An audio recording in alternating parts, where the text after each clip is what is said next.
جائے، حالانکہ اس کا سینہ پیاس سے جل رہا. تو اللہ تعالیٰ نے کہا الصوم لی، روزہ میرے لیے، وَأَنَا أُجْزَى بِهِ، لہذا روزے کا بدلہ جنت نہیں، روزے کا بدلہ میں خود ہوں، اللہ. روزے کا بدلہ اللہ ہے. جنت کی سب سے اعلیٰ درجے کی نعمت، ہر نعمت کے جب وہ دروازے کھول دے گا تو پھر جنت والوں کو ایک میدان میں جمع کرے گا. اس میدان کا نام ہے مزید، اللہ کا خاص دربار، اسمبلی ہال اللہ کا، جہاں اللہ اپنے دیدار کے لیے تشریف لائے گا. سارے مرد عورت ایمان والوں کو بٹھائے گا اور اس کے بعد اللہ تعالیٰ اعلان فرمائے گا میرے مہمان تشریف لائے ہیں، انہیں کھانا پیش کیا جائے. تو جب اللہ کے دسترخوان پر وہ کھانا چنا جائے گا اور یہ کھائیں گے تو انہیں جنت کے کھانے حقیر نظر آئیں گے، جنت کے کھانے. پھر میرا اللہ تعالیٰ فرمائے گا میرے مہمان تشریف لائے ہیں، انہیں پانی پلائے. پھر جب وہ جنت کے پانی جو معین اور جو سلسبیل اور جو زنجبیل اور جو رحیق، وہ کیا کیا نام قرآن نے لیے ہیں، لیکن جب اللہ کے دسترخوان پر پانی پئیں گے تو زنجبیل اور رحیق اور سلسبیل اور تسنیم بھی ان کو حقیر محسوس ہوگا جو اللہ وہاں پیش کرنے والا ہے. اللہ کے پاس تو ہر لذت کی کوئی انتہا، کوئی جتنا بڑھاتا چلا جائے کوئی انتہا کوئی. پھر اللہ تعالیٰ فرمائے گا میرے مہمان تشریف لائے ہیں، ان کو پھل پیش کیے جائیں. ہمارے کھانے کی یہی ترتیب ہوتی ہے، کھانا پانی پھر پھل یا میٹھا. تو اللہ تعالیٰ فرمائیں کہ میرے مہمان تشریف لائے ہیں، پھل پیش کیے جائیں. تو پھر وہاں اللہ کے دربار سے پھل پیش کیے جائیں گے، ان کو کھا کر انہیں جنت کے پھل حقیر محسوس ہوں.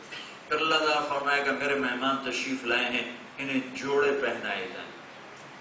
تو جنت میں اتارنے اور پہننے کا مسئلہ نہیں ہے، صرف تمنا ہی ہوتی ہے.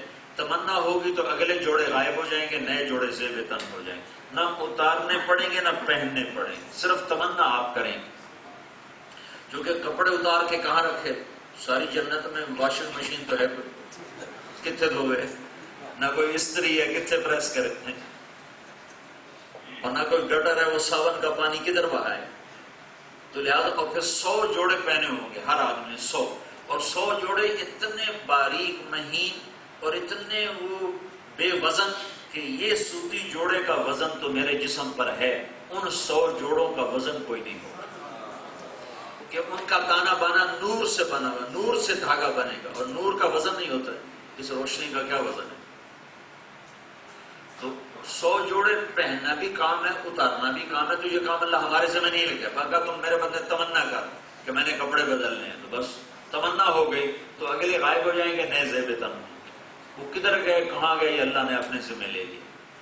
تو ہم بیٹھے بیٹھے ان کے جوڑے تبدیل ہو جائیں، بیٹھے بیٹھے ان کے جوڑے تبدیل ہو جائیں.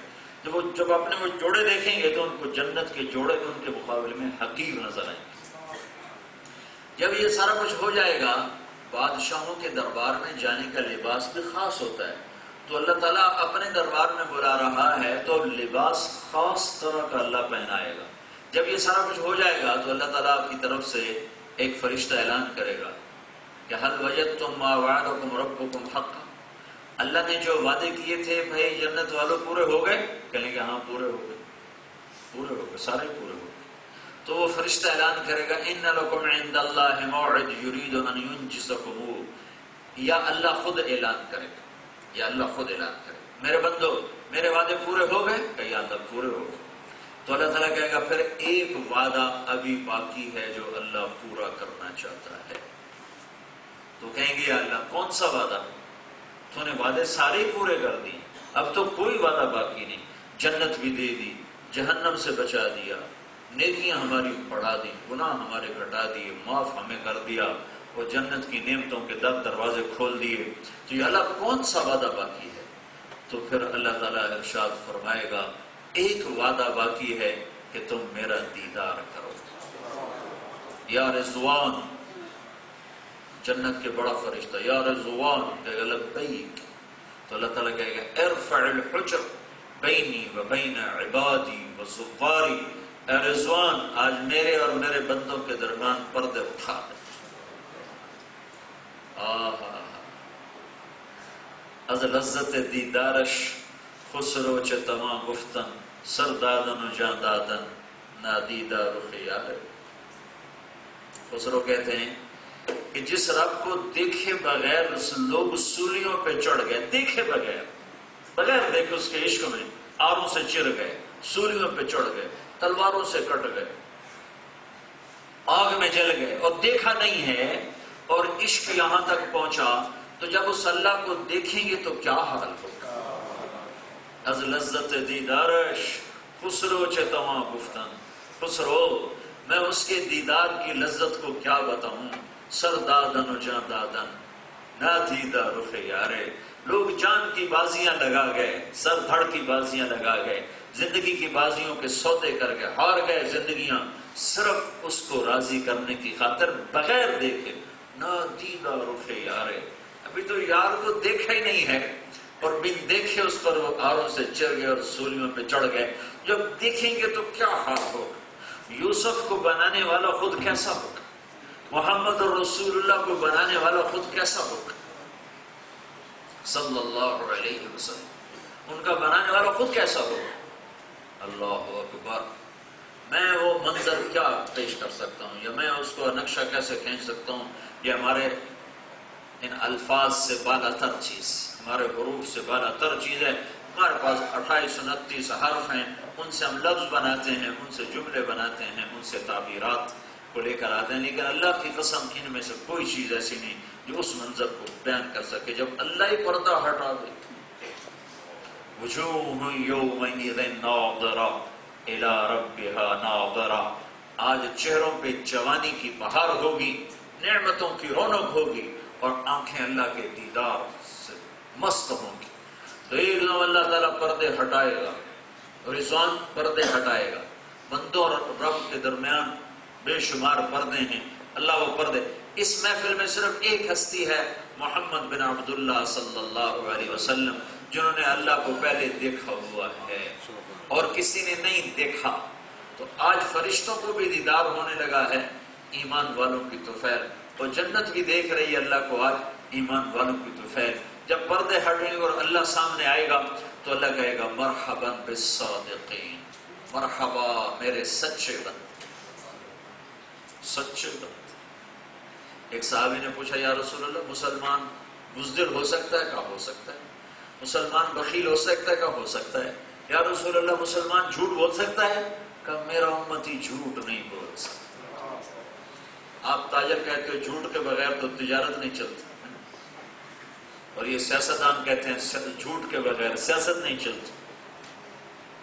اور میرا نبی کہتا ہے میرا امتی جھوٹ نہیں بول سکتا، ہر کمی اس میں آ سکتی ہے، جھوٹ نہیں آ سکتا. تو پہلی ویلکم، پہلی خوش آمدید کس صفت پر اللہ کر رہا ہے؟ مرحبا میرے تہجد گزار بندے، میرے روزے دار بندے، میرے نمازی بندے. نہیں نہیں نہیں نہیں، میرے شہید بندے، میرے غازی بندے، نہ نہ نہ، میرے علم والے، میرے قرآن والے، نہ. کون؟ مرحبا بالصادقین، مرحبا میرے سچے بندے. حجاج بن یوسف کتنا ظالم گزرا ہے. حجاج بن یوسف نام آپ نے سنا ہی ہوگا، بہت ظالم گورنر گزرا ہے. تو ایک دن کہنے لگا کہ آپ ایک اپنے درباری سے لوگ میرے بارے میں کیا کہتے ہیں. وہ کہنے لگا اگر میں تمہیں بتاؤں گا تو تم مجھے بھی قتل کر دے گا. کہنے تجھے کچھ نہیں کہتا. تو اس نے فہرست بنوانے شروع کر دی، یہ کہتے ہیں، یہ کہتے ہیں، یہ کہتے ہیں. اور اس میں ایک یہ بھی ہے کہ بڑا جھوٹا تھا باباس. سنتا رہا. کہنے لگا اللہ کی قسم جو کچھ کہتے ہیں ٹھیک کہتے ہیں، صرف ایک بات غلط. جب سے میری ماں نے مجھے جنا ہے میں نے آج تک جھوٹ نہیں بولا، میں نے جھوٹ نہیں بولا، باقی سارے عیب صحیح ہیں، جھوٹا میں نہیں ہوں. تو میرا رب کہہ رہا ہے میرے تہجد گزار بندے مرحبا، نہ میرے سچے بندے، مرحبا بالصادقین، میرے سچے بندوں کے لیے اے میرے بندو تمہارا رب تمہارا استقبال کرتا ہے. پھر دوسرے نمبر پر کہے گا مرحبا بالطاہرین، مرحبا میرے فرما بردار بندے. یہ دوسرے نمبر پر ہے. پھر اللہ کہے گا مرحبا بعبادی الذین راعوا عہدی وخافونی بالغیب وکانوا منی علی کل حال مشفقین.